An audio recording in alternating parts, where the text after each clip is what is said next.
الحمد لله وكفى والسلام على عباده الذين اصطفى أما بعد فقد قال الله تعالى في القرآن المجيد أعوذ بالله من الشيطان الرجيم بسم الله الرحمن الرحيم والسابقون الأولون من المهاجرين والأنصار والذين اتبعوهم بإحسان رضي الله عنهم ورضوا عنه وأعد لهم جنات تجري تحتها الأنهار خالدين فيها أبدا وقال في موضع آخر رضي الله عنهم ورضوا عنه صدق الله العظيم وقال رسول الله صلى الله عليه وسلم الله في أصحابي لا تتخذوهم غرضا من بعدي فمن أحبهم فبحبي أحبهم ومن أبغضهم فببغضي أبغضهم وخير أمتي قرني ثم الذين يلونهم ثم الذين يلونهم أو كما قال عليه الصلاة والسلام۔ محترم بزرگوں، دوستوں، اللہ تبارک و تعالیٰ نے ہر چیز کے اندر ایک مراتب رکھے ہیں، درجے رکھے ہیں، اور ہر چیز کے اندر اللہ تبارک و تعالیٰ نے فضیلت کے اعتبار سے، اس کی عظمت کے اعتبار سے، اس کے مقام کے اعتبار سے، اس کے مرتبے کے اعتبار سے اللہ تبارک و تعالیٰ نے اس کا مقام اور اس کا مرتبہ رکھا ہے۔ اسی طریقے سے اللہ تبارک و تعالیٰ نے انسانوں کے اندر بھی درجے رکھے ہیں، مرتبے رکھے ہیں۔ قرآن مجید کے اندر اللہ تبارک و تعالیٰ نے اسی بات کی طرف اشارہ فرمایا کہ انسانوں کے اندر سب سے زیادہ بلند مرتبے کے اوپر، سب سے زیادہ عظمت والے اور سب سے زیادہ مقام والے اور سب سے زیادہ مرتبے والے کوئی ذات، کوئی شخصیت ہے تو وہ انبیاء کی ذات اور شخصیت ہے، کہ اللہ تبارک و تعالیٰ نے انسانوں کے اندر یہ مقام، یہ مرتبے، یہ درجے اس لیے رکھے ہیں کہ اللہ تبارک و تعالیٰ نے سب سے زیادہ عظمت والا، سب سے زیادہ مقام والا اور سب سے زیادہ مرتبے والا انبیاء کی جماعت کو رکھا ہے۔ اور انبیاء کے اندر بھی اللہ تبارک و تعالیٰ نے مقام رکھے ہیں، مرتبے رکھے ہیں، اور اسی طریقے سے اللہ تبارک و تعالیٰ نے انبیاء کے اندر، رسولوں کے اندر جس کو سب سے زیادہ مقام والا، جس کو سب سے زیادہ مرتبے والا اللہ تبارک و تعالیٰ نے بنایا ہے، وہاں آپ کے اور ہمارے نبی آقا نامدار تاجدار مدینہ محمد عربی صلی اللہ علیہ وسلم کی ذات ہے، کہ اللہ تبارک و تعالیٰ نے انبیاء کے اندر، رسولوں کے اندر آپ صلی اللہ علیہ وسلم کی ذات کو معزز رکھا ہے، اور سب سے زیادہ مقام والا اور سب سے زیادہ مرتبے والا اور سب سے زیادہ قابل احترام کسی شخصیت کو اللہ تبارک و تعالیٰ نے اس دنیا کے اندر بھیجا ہے اور اس دنیا کے اندر رکھا ہے تو وہ آپ صلی اللہ علیہ وسلم کی ذات ہے۔ اللہ تبارک و تعالیٰ نے انبیاء کے اندر اور رسولوں کے اندر بھی مقام رکھے اور مرتبے رکھے اور درجے رکھے ہیں، اور اسی طریقے سے اللہ تبارک و تعالیٰ نے انبیاء کے بعد، انبیاء کی جماعت کے بعد بھی اللہ تبارک و تعالیٰ نے مقام رکھے ہیں، مرتبے رکھے ہیں، درجے اللہ تبارک و تعالیٰ نے رکھے ہیں۔ انبیاء کے بعد کس کا درجہ آتا ہے، کس کا مقام آتا ہے؟ تو جب ہم قرآن مجید کا مطالعہ کریں گے، احادیث کا مطالعہ کریں گے تو ہم کو یہ بات معلوم ہوگی کہ اس روئے زمین کے اوپر قیامت تک کے آنے والے انسان، حضرت آدم علیہ السلام سے لے کر قیامت تک جتنے بھی لوگ آئیں گے، جتنے بھی انسان آئیں گے، اس کے اندر سب سے زیادہ عظمت والی اور سب سے زیادہ مقام والی اور سب سے زیادہ مرتبے والی کوئی جماعت ہے تو انبیاء کی جماعت ہے۔ اور اس کے بعد سیکنڈ درجے میں، دوسرے درجے کے اندر کوئی جماعت ہوگی، کوئی مقام والی جماعت ہوگی، مرتبے والی جماعت ہوگی تو وہ صحابہ کرام کی جماعت ہے۔ صحابہ کرام کی جماعت کے اندر بھی اللہ تبارک و تعالیٰ نے مرتبے رکھے ہیں، درجے رکھے ہیں، اور اسی طریقے سے اللہ تبارک و تعالیٰ نے احادیث کے اندر ہم کو یہ بات ملتی ہے کہ احادیث کے اندر آپ صلی اللہ علیہ وسلم نے فرمایا، قرآن مجید کی روشنی میں، احادیث کی روشنی میں، اس روئے زمین کے اوپر انبیاء کی جماعت کے بعد، رسولوں کی جماعت کے بعد اگر کوئی ذات، شخصیت مقام والی، مرتبے والی اور عظمت والی ہے تو حضرت ابو بکر صدیق رضی اللہ تعالیٰ عنہ کی ذات گرامی ہیں، ان کے بارے میں اللہ کے نبی نے فرمایا، ان کے بارے میں احادیث کے اندر ہم کو یہ بات ملتی ہے، اور ان کے بارے میں قرآن مجید کے اندر ہم کو یہ بات ملتی ہے کہ انبیاء کے بعد اور رسولوں کے بعد کوئی ذات قابل احترام ہے، کوئی ذات سب سے زیادہ عظمت والی ہے، سب سے زیادہ قابل معزز ہے، تو وہ حضرت ابوبکر صدیق رضی اللہ تعالیٰ عنہ کی ذات ہے۔ اور اس کے بعد جو نمبر آتا ہے حضرت عمر فاروق رضی اللہ تعالیٰ عنہ کا نمبر آتا ہے، اور اس کے بعد تیسرے درجے کے اوپر جو نمبر آتا ہے عثمان غنی رضی اللہ تعالیٰ عنہ کا نمبر آتا ہے، اور اس کے بعد چوتھے درجے کے اندر جس کا نمبر آتا ہے وہ حضرت علی رضی اللہ تعالیٰ عنہ۔ یہ اللہ تبارک و تعالیٰ نے آپ صلی اللہ علیہ وسلم نے مقام بنائے ہیں، مرتبے بنائے ہیں، درجے بنائے ہیں۔ اللہ تبارک و تعالیٰ نے تقوی کے اعتبار سے، اللہ تبارک و تعالیٰ پرہیزگاری کے اعتبار سے، اللہ تبارک و تعالیٰ کے پاس مقام و مرتبہ ان کے ہیں۔ یہ اللہ تبارک و تعالیٰ نے ان چاروں کے بعد کسی کے مقام کو رکھا ہے، کسی کے مرتبے کو رکھا ہے۔ تو حدیث کے اندر ہم کو یہ بات ملتی ہے کہ بدر کے اندر جو لوگ شہید ہوئے، بدر کے اندر جو لوگ شریک ہوئے، ان کا مقام آتا ہے، ان کا مرتبہ آتا ہے۔ اور اسی طریقے سے مہاجر جو لوگ مکے سے مدینہ منورہ ہجرت کیے تھے، اس کے بعد ان کا مقام آتا ہے، ان کا مرتبہ آتا ہے، اس کے بعد انصار کا آتا ہے۔ اس طریقے سے اللہ تبارک و تعالیٰ نے درجے رکھے ہیں، اس طریقے سے آپ صلی اللہ علیہ وسلم نے درجے رکھے ہیں۔ اور ایک بات صحابہ کرام کی ذات،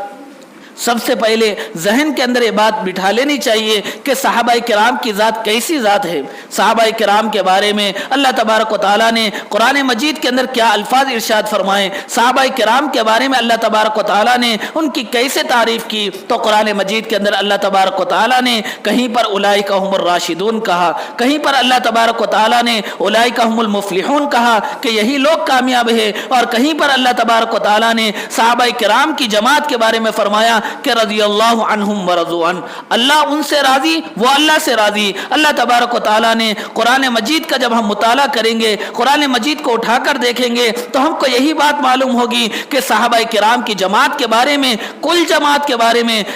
جو بھی صحابی ہے، جو کوئی کسی بھی صحابی نے آپ صلی اللہ علیہ وسلم کو ایمان کی حالت میں دیکھا ہو اور آپ صلی اللہ علیہ وسلم پر ایمان لائے ہو اور مرتے دم تک ایمان پر قائم رہا ہو، ایسے آدمی کو صحابی کہتے ہیں۔ اگر ایک بھی ارتبہ بھی آپ صلی اللہ علیہ وسلم کی زندگی میں آپ صلی اللہ علیہ وسلم کا دیدار ہو گیا اور اس کے بعد وہاں سے رخصت ہو گیا، لیکن اسلام پر قائم رہا اور اسلام پر مر مٹا، تو ایسا آدمی بھی صحابی کہلاتا ہے۔ ان کے بارے میں تمام اہل سنت والجماعت کا قرآن مجید کی روشنی میں، احادیث کی روشنی میں ہمارا یہ عقیدہ ہے کہ صحابہ کرام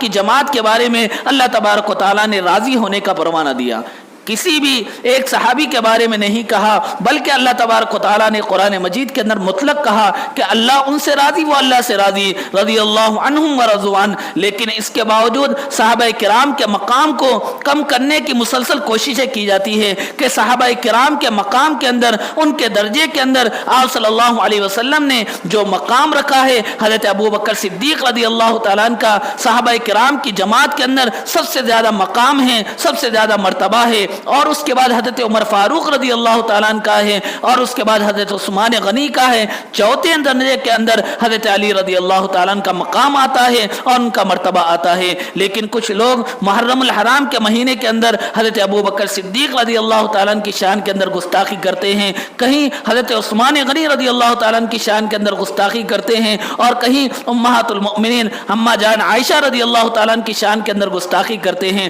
تو ہم لوگوں کو یہ بات معلوم ہونی چاہیے کہ صحابہ کرام کی جماعت کیسی جماعت ہے۔ صحابہ کرام کی جماعت یہ آپ صلی اللہ علیہ وسلم کی تربیت یافتہ ہے۔ مثال کے طور پر اگر کوئی آدمی، کوئی بھی بچہ، چھوٹا سا بچہ اگر اسکول کے اندر پڑھے گا،